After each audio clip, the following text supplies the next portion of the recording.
Welcome to the Creato Connection, where we broadcast programs of interest to leaders around the world who have made a commitment to operational excellence. You can find our broadcast schedule and enroll in any topic at www.creato.com/events. Producing these programs reflects our commitment to the industry, and we also hope they will introduce us to opportunities to work with leaders like you. You'll find contact information and related offers at the end of this program. The program you've joined is titled Successful Change Begins with Emotionally Intelligent Leadership, featuring John Delmatoff, Senior Associate Partner with Creato Performance Solutions. Please note that this was a previously recorded event. We will start today with a brief overview of Creato Performance Solutions, followed by our featured program. The next voice you will hear is from CEO of Creato Performance Solutions, Mr. Ian Lazarus. Hello everybody, it's Ian Lazarus. Thank you for joining us today. You know, Creato will celebrate its 20-year anniversary this year, and from the very beginning we believe that leaders should have all the tools they need to excel in their mission. We've been quite successful in that mission. We've demonstrated a 7-to-1 return on investment across 150 different projects that we evaluated on behalf of our clients. Those returns are not limited to financial gains, however. We are also proud of the fact that we supported 3 organizations in their efforts to receive the National Malcolm Baldrige Award for Excellence. And in each of those cases, the organization claimed they could not have achieved that recognition without our help. We do an enormous amount of publishing. Would invite you to visit us at www.creato.com, where you can download resources to begin the process of educating internally. And if we have the privilege of working for you, you can be very confident that someone will show up at your organization with a great deal of experience. Most of the individuals in our company have been with us from the very beginning and can immediately establish rapport with your staff and an understanding of the challenges that you face.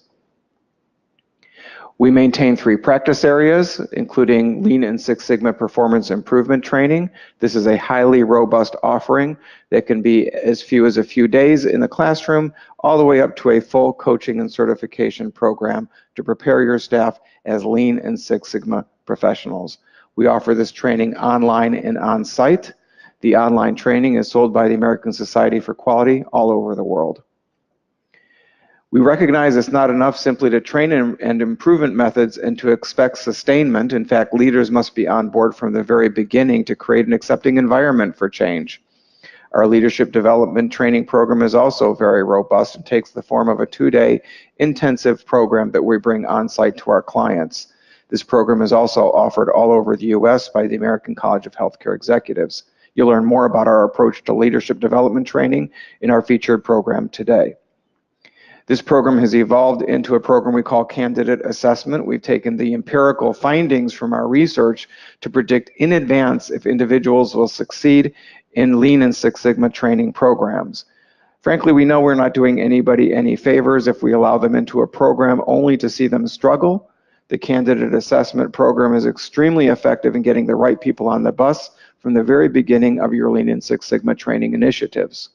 Finally, there are our hosted solutions, which make up the PPM infrastructure in organizations we serve. PPM stands for Project Portfolio Management and allow an organization to create a level of accountability, transparency, and collaboration that never existed before. The Compass Quality Management System is our flagship offering within this division. Compass has been recognized as best in class according to G2 Crowd and also is one of the top 20 quality management systems according to CIO Review magazine. When we work with organizations, we deploy these resources in a very organized and disciplined fashion. We begin with emotional intelligence training for the leadership, moving into the process of selecting the individuals that will go into our training programs. We launch that training on-site and online, and we launch projects within Compass to get early adoption of technology and to create a supportive environment for individuals that may be doing improvement work for the very first time. When those individuals graduate, we like to make a big deal about it. We have a graduation ceremony, we issue a diploma, and register those individuals within our diploma registry so we can validate competencies in the future. We repeat the cycle with new projects because inevitably the ideas within Compass will give rise to many more improvement opportunities. As I mentioned earlier, this has been a very successful approach for us. We looked at 150 different projects, 10 organizations that we had supported over the previous 10 years, found an average return on investment of 7 to 1, and in the last 3 deployments we supported, we demonstrated a return on investment of 6 to 1 within the very first year. With that as background, I'd like to introduce our featured speaker today, and the topic today is Successful Change Begins with Emotionally Intelligent Leadership.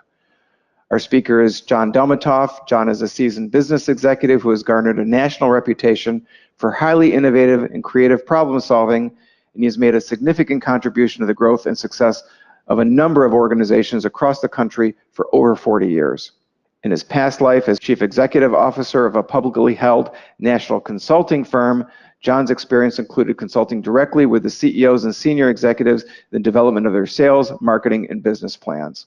Today, working as a senior associate partner with Creato, John is delivering emotional intelligence training and leadership and communication skills and training to a growing number of Creato's clients. As an executive coach and certified professional behavioral analyst for the past 20 years, John is currently the principal of Pathfinder Executive Coaching, where he coaches senior and mid-level corporate executives in a broad range of organizations in the US, Europe, and Australia. It gives me great pleasure to introduce to you today John Delmatoff. Thank you, Ian. This webinar today is based on a 2-day course that I present regularly at the American College of Healthcare Executives regional conferences. So as you can imagine, given 1 hour, I've taken the word compression to a whole new meaning and level, but I think I can maintain some continuity here with the slides that I've prepared for you. I hate to start with something as negative as this, but this just doesn't seem to change. I checked on it a few days ago and it's still there. 70% of change initiatives fail. The only qualifier to that is they either fail or they are substantially compromised.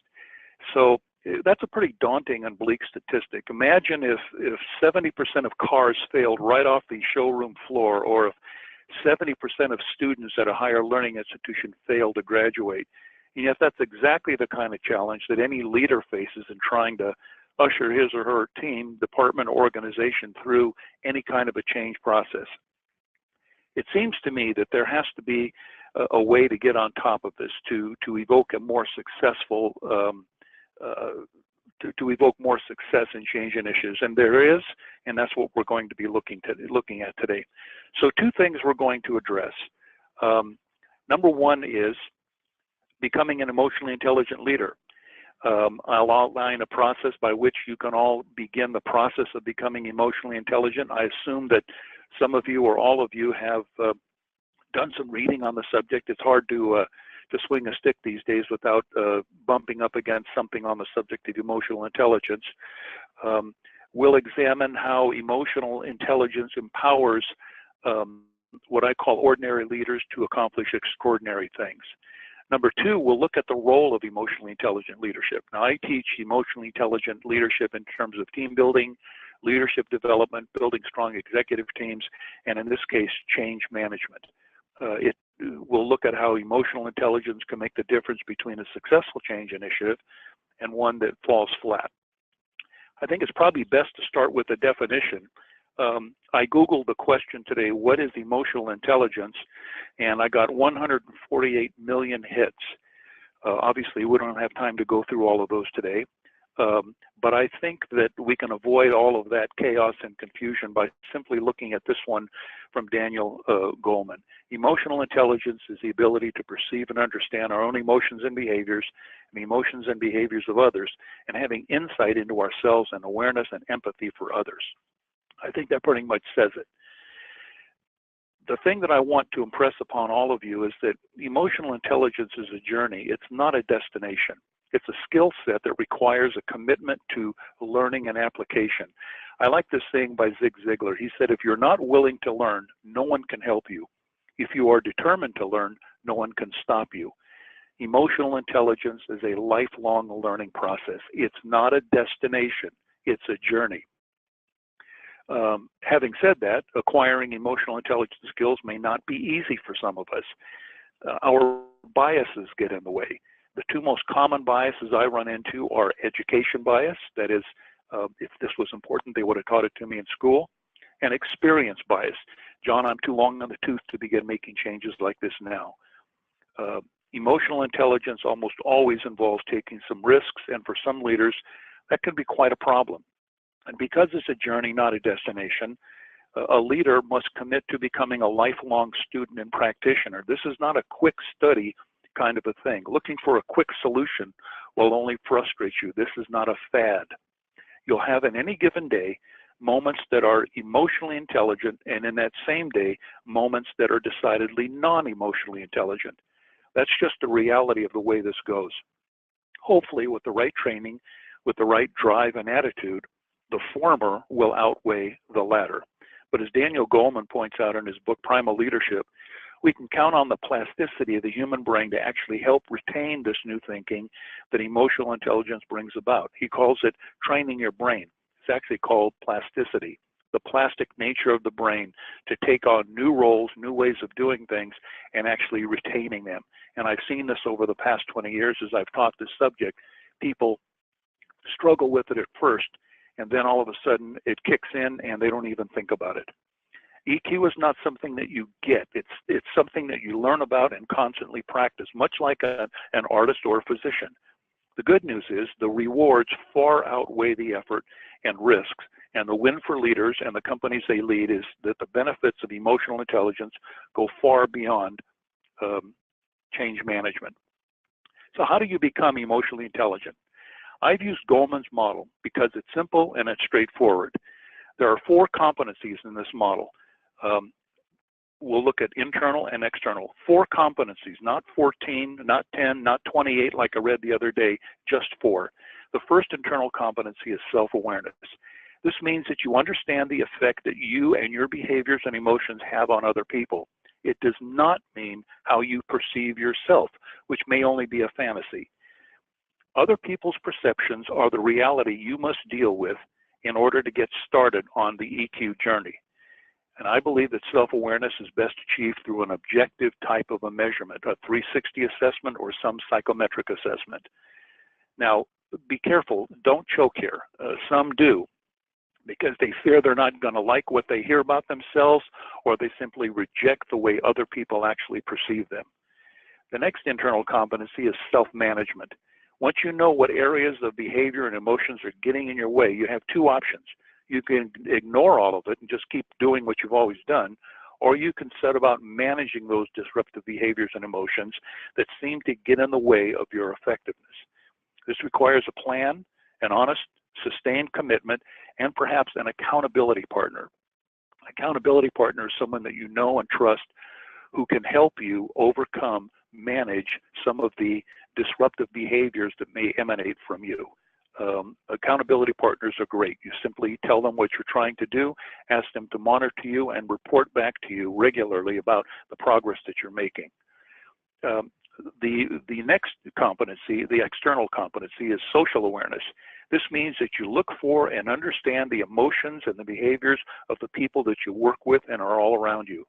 Once you understand how someone else operates, what their operational model is, you'll have a very good idea of what they need from you. And that will lead to relationship management, where you effectively manage your own emotions and behaviors so you're not getting in your own way. You recognize what other people need from you and you consistently give it to them, and you practice what I call behavioral and emotional agility.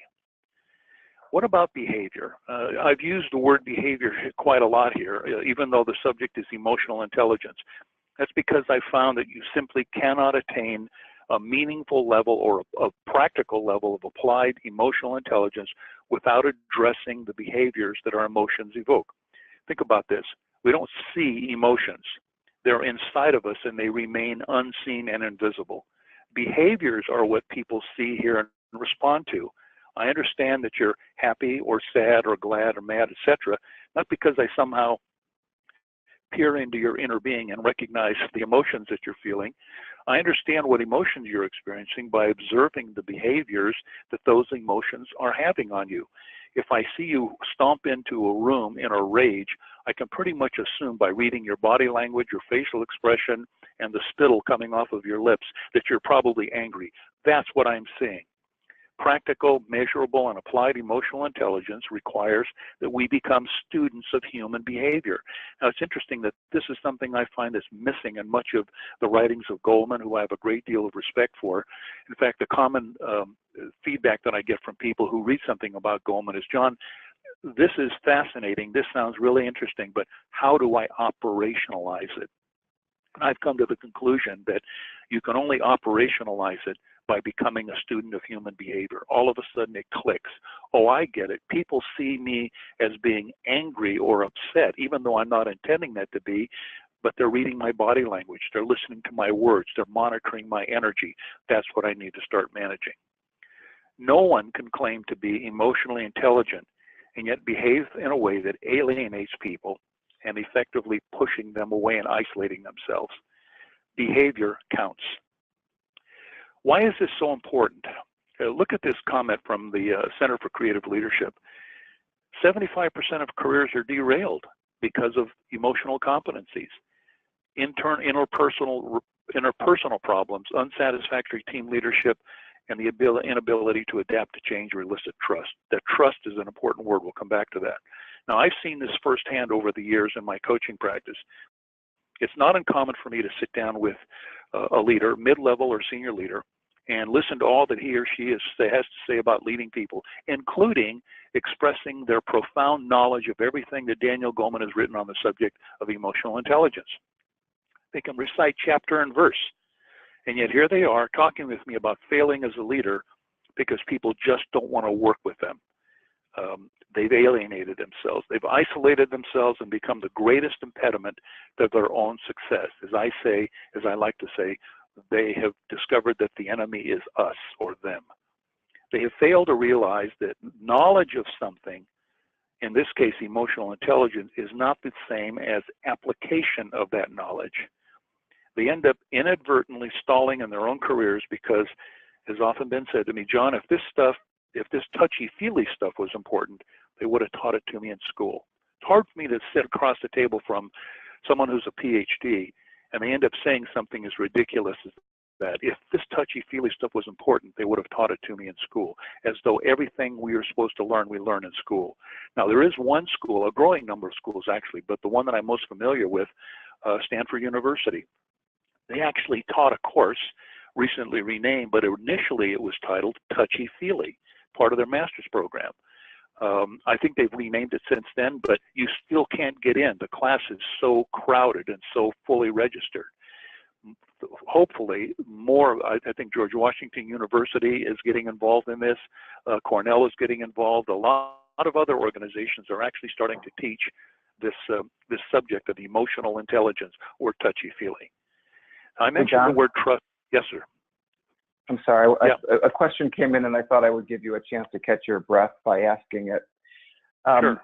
You were speaking earlier about the role of an accountability partner, and the question from the audience is, can you talk a little bit more about what the characteristics would be of a good accountability partner? In other words, are we talking about a spouse or family member, or are we talking about someone in the office that observes us in that environment, or both?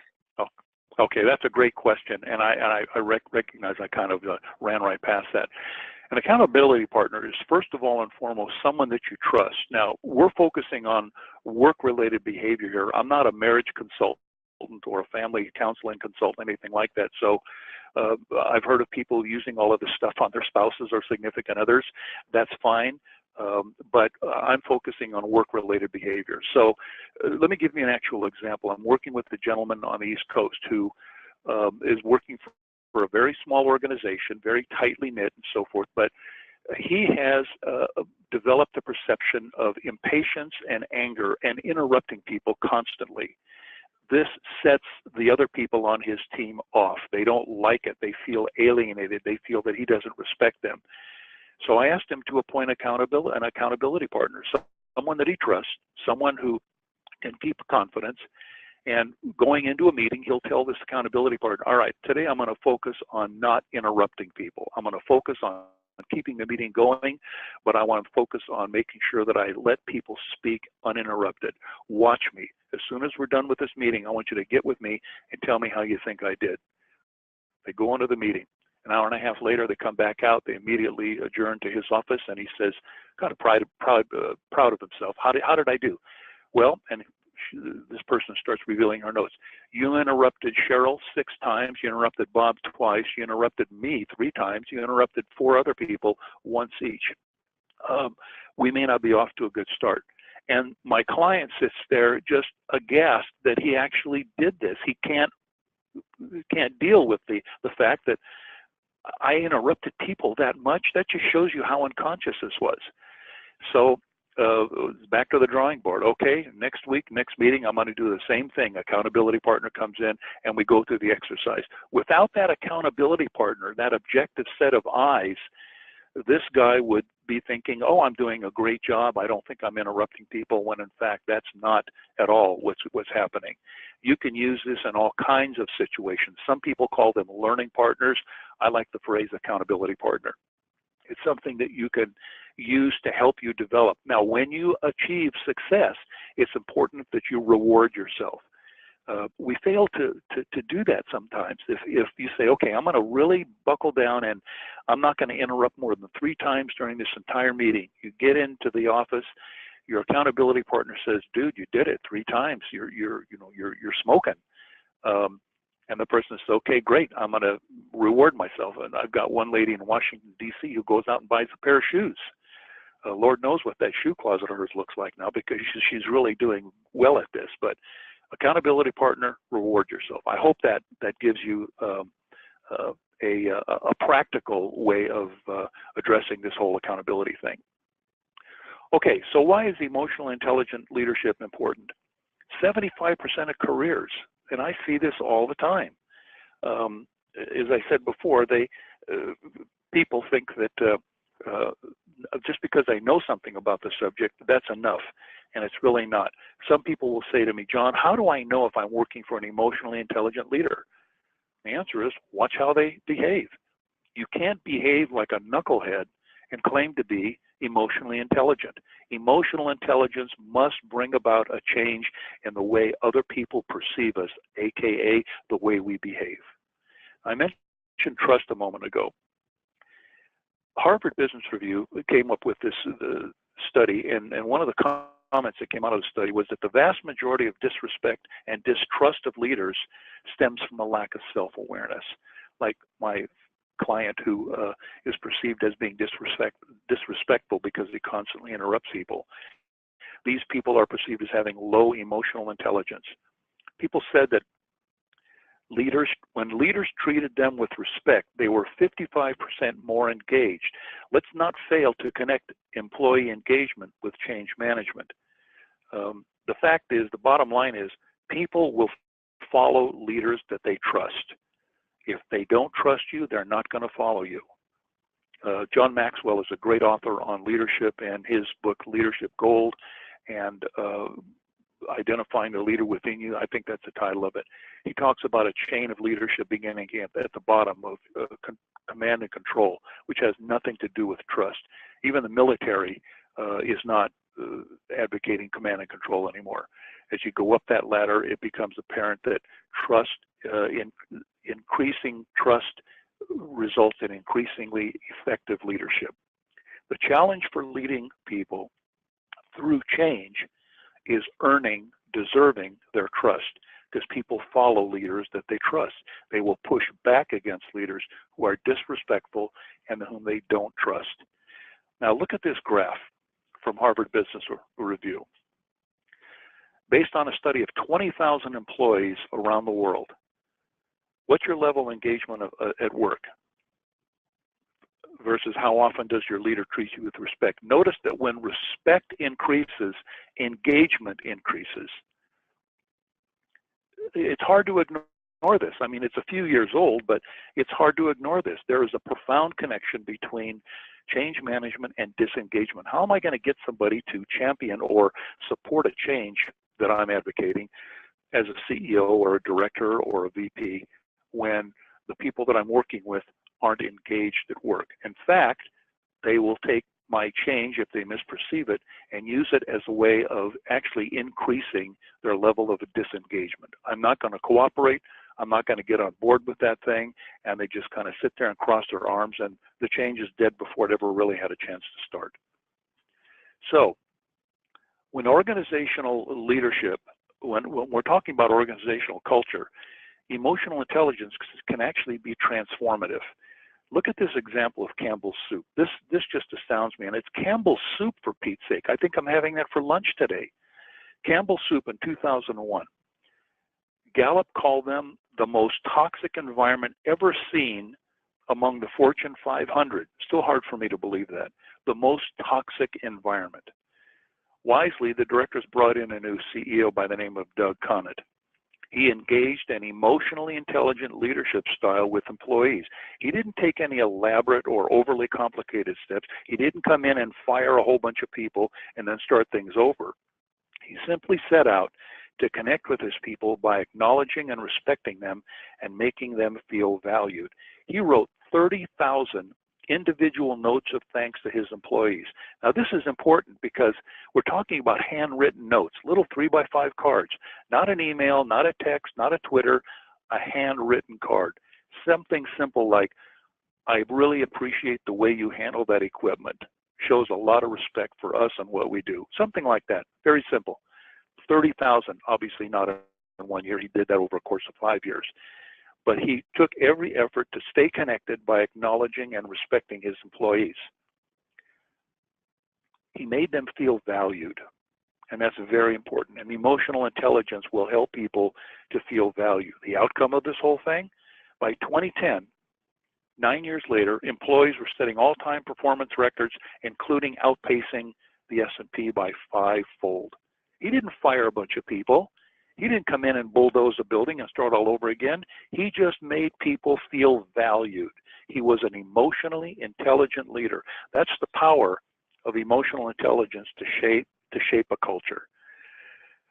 We started out at the top of the hour on the idea of change management. So let's take a look at that. Remember, 70% of change initiatives fail. I call that the rule of 70. And I believe in my years of business, both before I became an executive coach and leadership consultant and while I was still the CEO, failure in change can be laid squarely at the feet of leadership. The truth is, when a change initiative fails, there's no place for leadership to hide. We can try to, we can point to everyone else and everything else as a reason for failure, but the fact is there's no place for us to hide. So how can leaders, whether you're at leading an entire organization or a department or a team, how can you get ahead of this rule of 70? You need to start by staying involved with the change process. This is very difficult for some leaders to hear.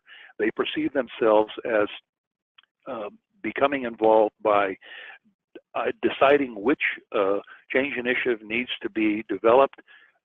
They delegate it down to a VP or a director, and then the senior leader moves on to something else. They disengage from the process. The first step in breaking the rule of 70 is to stay involved with the change process. Too many leaders feel it's their job to decide what needs to be changed and then appoint someone else to initiate the change, like I said, while they move on to something else. The leader needs to find a way to stay involved, not micromanage. That's not what I'm talking about here. Stay involved. Become a member of a team. Drop in on team meetings to demonstrate that this is not just lip service. This is not just a change du jour. This is something that's actually happening and that this person is behind. They need to demonstrate, in other words, a personal investment of their time in seeing the change through to completion. Emotionally intelligent leaders also involve the people who will be charged with implementing the change and actually designing the change process. This is something I've advocated for years. If we're going to change the throughput time through ER or the amount of time it takes to get a prescription process through the pharmacy, we need to engage the people who are actually doing the work and helping to plan that change process. When they involve themselves, they're no longer executing the leader's plan. They're executing their plan, the one that they had a great deal to do with actually developing. By encouraging and involving the people who will be involved in the actual change process, they develop what I call authorship. When I author something, yes, sir. I'm sorry, I didn't mean to interrupt your train of thought there. Could you take another question? Yeah, sure. From the audience, how best to persuade a person in a leadership role that they need to learn the principles of emotionally intelligent leadership? Wow. Well, that's a good one. Usually when a client comes to me, they already are painfully aware that they need to become more emotionally intelligent. I guess I would want to engage that person in a conversation, maybe to say, you know, I heard an interesting webinar the other day on this subject of emotional intelligence. What do you think about maybe you and I together going through learning something about this to see if it might be something appropriate for not only us, but maybe other people in our organization? That kind of diffuses it. I don't think saying, you know, you strike me as someone who really has a deficit of EQ skills, maybe you ought to think about increasing them. That's probably not getting off to a good start. But by gently broaching the subject, maybe getting them to read a book, something like that, is this something you would be interested in pursuing? It all depends on position. If subordinate, I realize it's very difficult for a subordinate to convince their leader to get involved in something like this, but it's worth it. It means taking some risks. It means maybe you going to your leader and saying, if I had something really important to say to you, something that I think you could benefit from and the entire organization could benefit from, how would you like me to present that to you? See what they say. They'll probably say something like, hey, right between the eyes, let me know. And then you can tell your story. I heard something, I've been reading something on the subject. I think this is something we as an organization could benefit from, but it has to start at the top. And I realize, again, that can be fraught with peril for you, but take the risk. That's one way of doing it. Again, it's hypothetical because I don't know the exact circumstances. Okay, so emotionally intelligent leaders, they stay involved with the people who will be charged with implementing the change in designing the change process. And this important thing, authorship equals ownership. This is a really important responsibility or activity that I see missing in altogether too many change initiatives, where the leader shows up at a meeting where different team leaders are reporting in, and he or she is gathering information, and then he disappears. That's the last he sees of it. He has no idea what's going on in any of those teams or any of those committees. He or she may actually feel threatened by having people at a lower level provide counsel and guidance and authorship of a change process. That somehow diminishes his or her role as a leader. That's nonsense. Good leaders, emotionally intelligent leaders, are the ones who take as much, if not more, pride in the accomplishments of people below them as in their own accomplishments. And one way of doing that is by having people who will actually be charged with implementing the change process design what that process is going to look like. That probably is summed up in this formula. Some of you may have seen this. I think it was General Electric or Jack Welch or something like that. E equals Q times A. I think this points to much of the difficulty that people have with the 70% failure rate. The formula is simply this. E, the effectiveness of a change idea, is a product of Q, which is the quality of the idea behind the change, and A, the acceptance of the idea and the change by the people who will be charged with implementing it. E equals Q times A. So what goes wrong here? We have no shortage of good ideas or Q in business. That's not the problem typically. The fact is those ideas fail to succeed because the failure with A, the people who will be charged with implementing the change. As I said before, they haven't authored it, they don't understand it, it hasn't been adequately communicated to them, and they push back. Now, it doesn't mean that those people are incapable or unskilled. It simply means that they process change differently than the people who initiate the changes. That's very important for leaders to understand. As a leader, I will identify and process change differently than the people I actually lead. The enlightened and emotionally intelligent leader understands in advance where change, where resistance is likely to occur. That can actually be done through psychometric assessments and so forth. Just empathy and understanding of how people operate. They can work to overcome the resistance by including resistors in the planning process. Yes, it may slow it down a little bit, but if you can convert that resistor to maybe being only reluctant or even a champion or a supporter of the change, you will have accomplished a great deal. Authorship equals ownership. Let's look at the difference between leaders and followers. We have to understand that we see change differently than the people that we lead. What motivates me as a leader may not motivate most of the people that I lead. We often see change designed at the highest levels without input from the lower level implementers.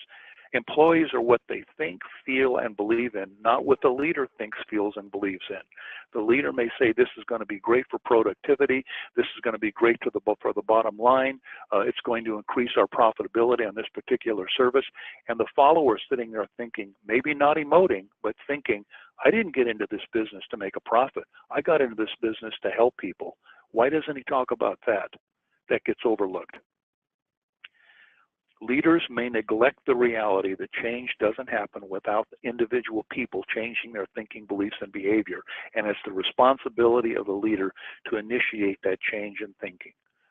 As I said before, this leads us to a rather painful conclusion among leaders, and that is we have met the enemy, and it's us. Okay, please, if you're going to get a tattoo anytime this year, this is the one I'd like you to get. Any organizational change is an emotional event. It'll fit on your forearm very nicely. This is a fact that's overlooked by many of the leaders, so I guess you could make it a removable one so that they can wash it off when they become more emotionally intelligent. But it's where change management goes off the rails. We don't understand that change is seen as an emotional event. By being socially aware, one of the competencies of emotional intelligence, leaders know that some people will respond well to change, not a whole lot, but some of them. They'll see it as an opportunity, and the leader will also know that many leaders will see change as a threat. Take a look at this interesting graph. In the general population, change initiators make up about 18% of the general population. These are typically the CEOs, the COOs, the people who have the ideas to initiate the change, let's get this going, and so forth. Then we get the change supporters. These are the people who, once they understand the change, and because they want to support their leader, will get behind that change. They become almost like cheerleaders. But then it starts to go south. Look at the change resistors, 45%. Some of these might be called change reluctant or change resistors, but the fact is they process change much differently than the initiators and the supporters. And it only gets worse when we get up to another group of people that adds to that change resistance, the 8%. Over half of the people right out of the blocks are going to be resistant or reluctant to change. Any leader that takes on a change initiative and ignores this graph, well, Godspeed and good luck, because you can see why that 70% of those initiatives fail. It is any wonder that so many initiatives fail when more than half of the people involved in a team are resistant or reluctant. Now, your organization may graph out differently than this, but frankly, I have found among healthcare organizations that the change resistors, both in the green and the blue category, are actually higher than this. Because another quality of these people, another characteristic of these people, is that they are non-emotive. That is, they feel emotion, but they don't express it. So you don't want to play poker with them. But they are people who will see change as a threat. They're very security conscious. And again, when the CEO or the change initiator is emphasizing profitability, productivity, and so forth, these people are saying to themselves, but that's not why I got a job in healthcare. That's not why I'm here. I want to help people. I want to make people well again. So how can a leader enter into a change management strategy and not take all of that into consideration? Look at the emotions in play during change. Emotions can run rampant. Fear, insecurity, uncertainty, anger, sadness, confusion. Many people, followers, see themselves as victims of change rather than agents of change. Emotionally intelligent leaders understand this going in, and they understand who is likely to respond adversely to change. So managing successful change initiatives means managing people's fears, understanding that moving too fast only shakes their insecurity, understanding that many of them may sit there and say to themselves, maybe it's time for me to get out my resume because it sounds like this is going to involve people losing their jobs or reorganizing and so forth. And well, there goes the new house we were planning on buying, or I guess we won't be able to get a new car this year, so on and so forth. That's fear. And the leader has to take that into consideration. The leaders also need to be very self-aware and understand which of their emotions and behaviors are pushing people away and creating dissonance. I run into some leaders who feel that their greatest gift to mankind is their energy and their enthusiasm and the kind of enthusiasm they bring to almost any situation. In fact, that energy and that enthusiasm may be misread by people who see that as a little off-putting. This guy's too powerful for me. This guy is coming on too strong. The smartest thing that leader can do is understand that he may be coming off that way and take it down a notch or two. The other thing that leaders, yes, sir.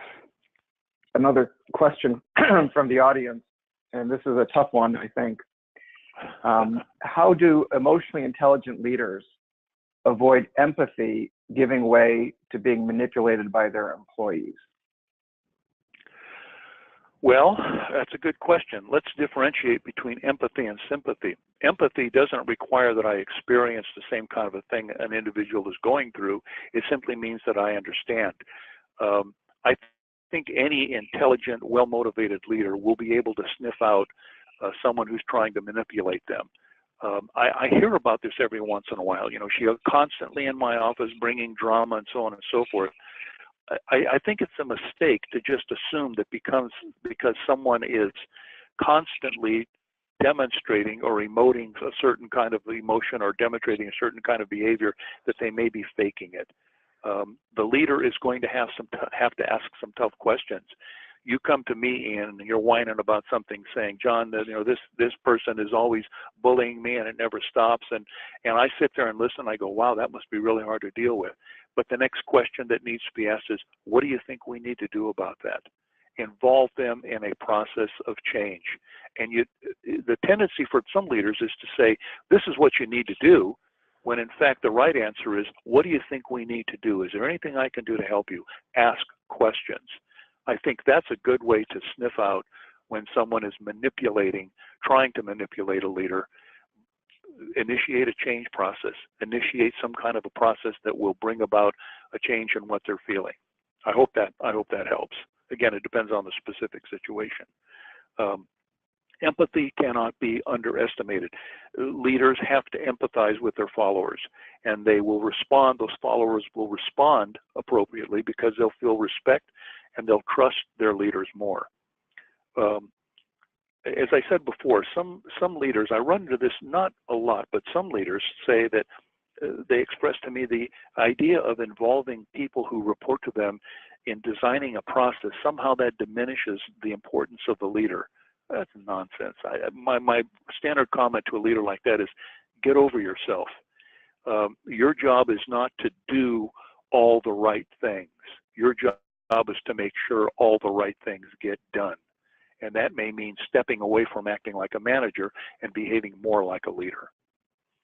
They understand that by engaging some of these reluctants or resistors in the change process, they're much more likely to help own it. Yes, they'll bog it down.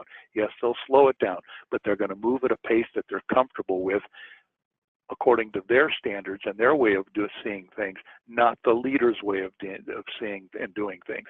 I often have to counsel a leader to slow down. Take it easy. Don't think that the people that are following you are going to spin on a dime. And again, emotionally intelligent leaders are the ones who finally figured out that it's more important to take pride in the accomplishments of the people who follow them as opposed to their own accomplishments. I believe that that's a hallmark of great leadership. So summing all this up and closing it, don't mistakenly dismiss emotional intelligence as a fad. Fads don't reshape organizational culture. Fads aren't transformative and they don't last. Fads don't have the type of lasting impact that emotionally intelligent leadership does.